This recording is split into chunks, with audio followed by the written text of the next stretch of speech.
It's obvious that the times we are in require leadership that responds to crisis with clarity and with purpose.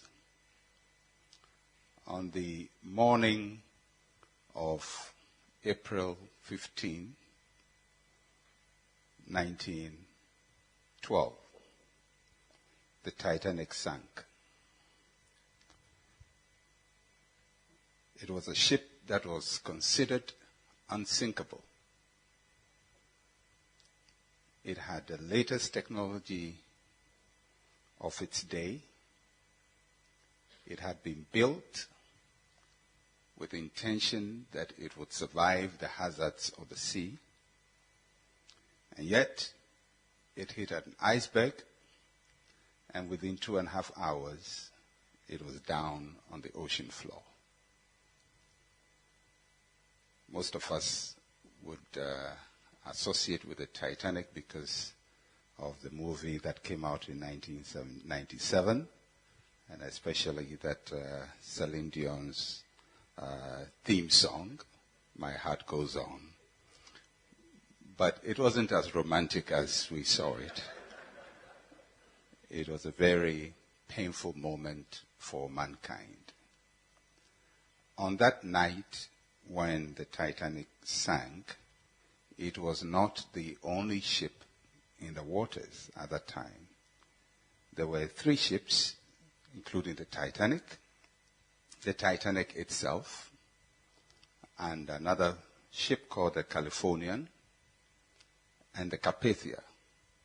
These 3 ships were in the same vicinity, and they were piloted by 3 different captains.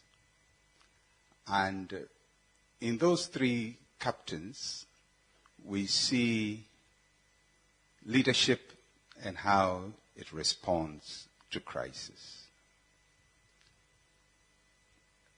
A crisis most of the time is very sudden. It's unpredictable. Sometimes you can see it coming. Other times it just hits you.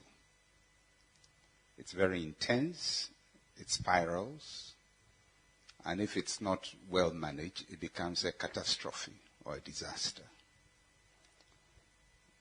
It has been said that we are in a crisis in our country. That's a bit subjective based on who is saying what. But we can all say that all is not well, as Vikram clearly showed us and showing us the folly of some of the undertakings we've committed ourselves to. The Titanic was built so well, and the captain of the Titanic was called Smith. He had had a brilliant career, never had any accident on the sea. He was chosen to lead and captain the Titanic on its maiden voyage when it set out from Southampton. And on it were great people, some of the wealthiest people of that time. They were so confident about their own projections about the ship. They believed in it. That they didn't take time to go through some of the routines that were required. The passengers should have been taught on how to use lifeboats. But who was going to teach on lifeboats if the boat was unsinkable? So they didn't do that. They hadn't gone through any drill. The sailors hadn't gone through any drill on how to manage an evacuation if it was necessary, because they believed it was unsinkable. And so when it hit the iceberg, first, it was a shock. Secondly, they believed that it was a very minor incident and would not have any major crisis for them. And so there was a delay in responding. But over time, the airtight areas at the bottom of the ship were broken in, water went into the ship, it started collapsing. Because they hadn't really planned on how to evacuate, they didn't know what to do. They had lifeboats, but some of the lifeboats were lowered with just about 12 passengers in them, and these were boats that should take 40 people. Boats that should take 60 people sometimes had 20 people in them. So there was a haphazard evacuation, and that led to massive loss of life. At the time that Titanic was sinking, there was another ship that was close to it, the Carpathia, the Californian. The Californian was very close, and the captain actually saw the lights of the Titanic. And when it started sinking, they started sending out signals, flash, whatever they call those things. The SOS signals they send out in the sea. And the captain of the Carpathia saw it, but thought that the Titanic couldn't sink, and if they were sending out those flares, it probably was a celebration. They were having a party. So they watched the flare. He didn't even wake up his signal man to find out whether there was a message coming through. And when they saw the Titanic sinking and the lights just going down, they assumed that the ship was moving away and did nothing. But at the same time, when the Titanic was sinking and sent its SOS, there was another ship that was farther away. And when the captain heard the message, he turned his ship around and started speeding straight to where the message had come from. And because there was a lot of iceberg in the ocean at that time, he put a lot of people at the bow to watch out for iceberg. But they went at full speed.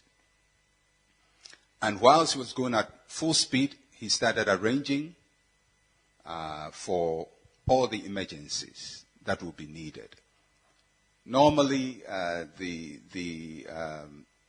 in those days, the richest people were the English people. So first class normally had English people. So he sent an English doctor to the first class, an Italian doctor to second class, and there were no Africans.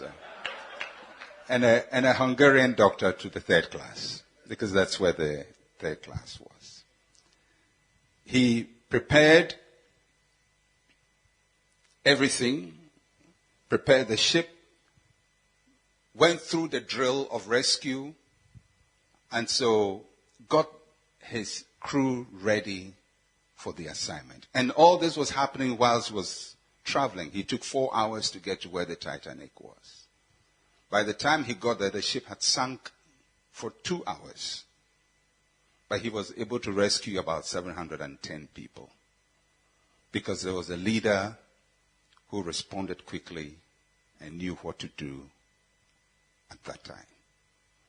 And in these three scenarios, you see three kinds of leaders that can emerge in a crisis.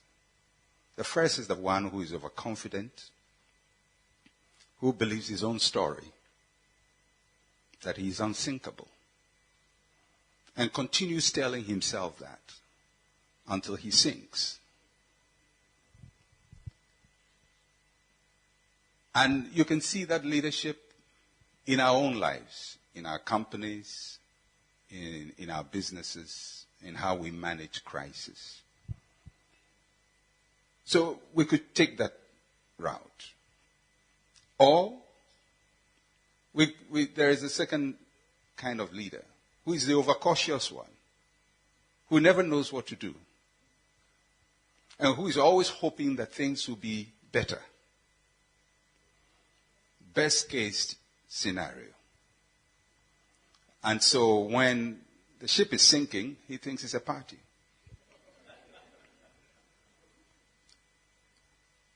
Or there is a third kind of a leader who is decisive, who follows the rules, and who seizes the urgency of the moment. I believe that we need a new leadership response in our national life. We cannot continue partying, and we cannot assume that things will get better. We have to act intentionally, decisively, methodically. And if we do, at the national level, I think we can avert the disaster. But also as people who are players in our national life, whether as pastors, educators, finance people, we can't afford to be perplexed and so overwhelmed by what we hear, we see, that we become frozen in action and do nothing. I think one of the speakers was talking about a scenario of the cedi getting to 10 cedis to the dollar. And I had people exclaim when that thought even came up. And much as I'm a pastor and I believe in God and I believe in the power of prayer and I believe that we can pray and things will turn around, the cedi has a very peculiar mind on its own.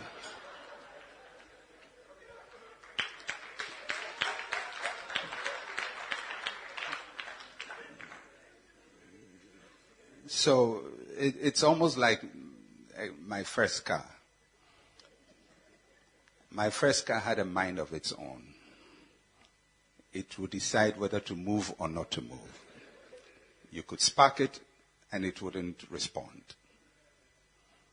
You would move it and it will stop. Just stop. Just to embarrass you. So much as I wish that the cedi would remain where it is or improve in value, that scenario of 10 to 1 is a possibility. It is.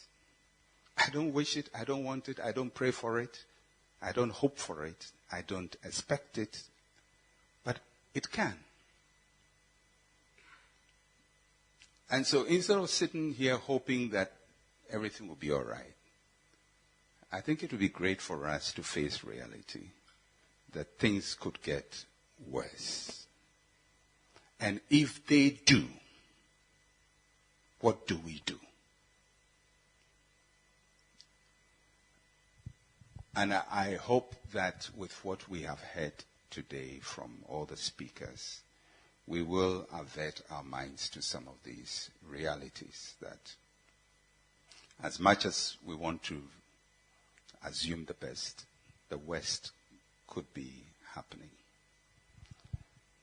So on a night of great tragedy where several hundred people died, we also saw a decisive leader who, although he arrived late on the scene, was able to pick up survivors and save people.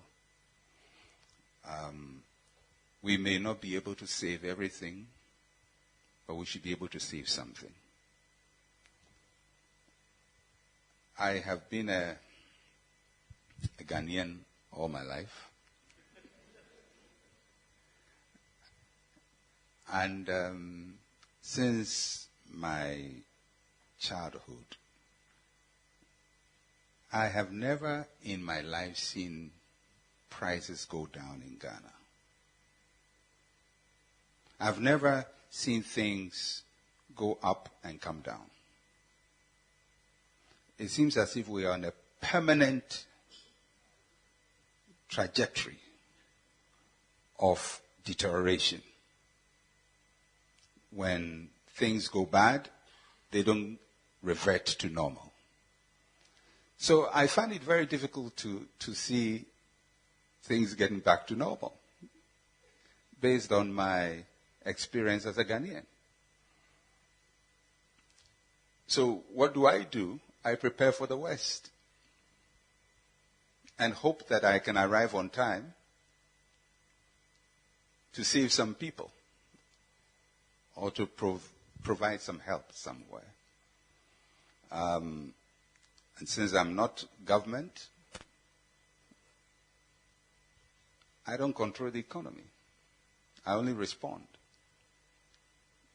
And some people make those decisions and I respond. If they make good decisions, good for us. If they make bad decisions, I still have to respond. I still have to move my ship. I still have to move on and still try to rescue and save what I can save. I trust that we would be the third captain, that in spite of the dangers. And by the way, when the sun rose up that morning and the captain of the Carpathia looked back, he saw that although he had taken all the precautions, there were tons of icebergs that somehow his ship had missed. It was risky, but he moved.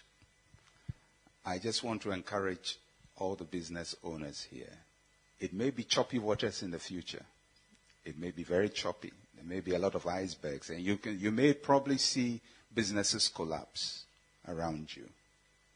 But you still have to move. You can't get stuck there in indecision. You have to move. You still have to be decisive. And at this event, we've received quite some interesting ideas that we can work with. Some of them we can work with, some of them we may not be able to work with, but we still have to move. We still have to be decisive. We still have to take some of the bold steps we need to take. I pray that God helps us as a nation to rise to the occasion, and that even among the business community, we would have leaders who really respond decisively and are able to redeem the situation that we are confronted with.